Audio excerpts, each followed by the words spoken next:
এই লতানে গাছটি ম্যান্ডেভিলা গাছের ছবি। তবে আজকে এই গাছটি নিয়ে কোনো কথা নয়। গাছের পরিচর্যা নিয়ে আমি ভিডিও করলেও আজকের ভিডিওটা একদম অন্যরকম। এই গাছটাকে দড়ি বেঁধে যে গাছে আমরা ওঠানোর চেষ্টা করছি বা যাকে অবলম্বন করে এই লতানে গাছটি ওপরের দিকে ওঠার চেষ্টা করছে, সেটি হলো কাঁঠাল গাছ। না, গাছটার আর প্রাণ নেই। গত 1.5 মাস হলো গাছটি মারা গেছে। এই কাঁঠাল গাছটির সঙ্গে আমার ছোটবেলার বহু স্মৃতি জড়িয়ে রয়েছে। আমি যখন ক্লাস 5-এ পড়ি তখন কাঁঠাল খেয়ে একটা বীজ এই বাগানে ছুঁড়ে ফেলেছিলাম। তারপরই এই গাছটি জন্মায় এবং পরিচর্যা করে গাছটিকে বড় করার চেষ্টা করি আমরা। প্রচুর কাঁঠাল হতো গাছটায়। এই গাছটা 1.5 মাস হলো মারা গেছে বললাম।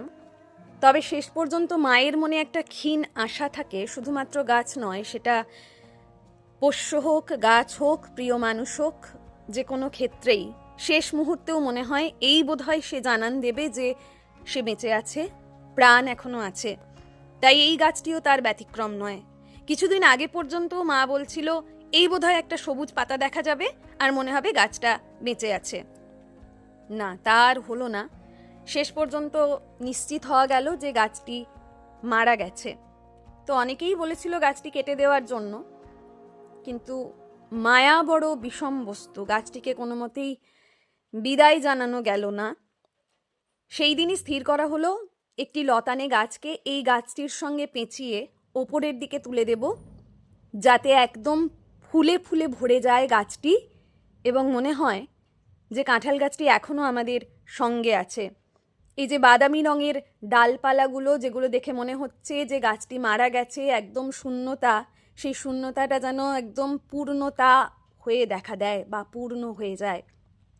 চাইলে কোনো পুঁই শাক কিংবা লাউ, কুমড়ো, সেগুলোও আছে বাড়িতে, তুলতেই পারতাম, কিন্তু চাইছিলাম না। চাইছিলাম একদম ফুলে ফুলে ভরে যাক।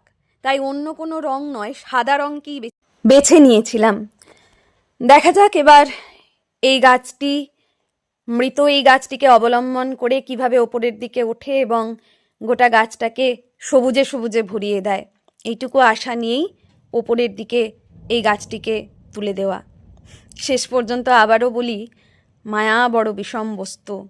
না থাকাই ভালো। যতটা মায়া ত্যাগ করা যায় ততটাই জীবনে ভালো থাকা যায়। এই বয়সে এসে অন্তত সেটুকু বুঝতে পারছি। কোনো জিনিসকেই না বিদায় জানাতে পারছি না সহজে। তাই ওকেও বিদায় জানাতে পারলাম না, কারণ ছেলেবেলা থেকে এতগুলো বছর তো সঙ্গে আছে। আর কটা দিন থাক।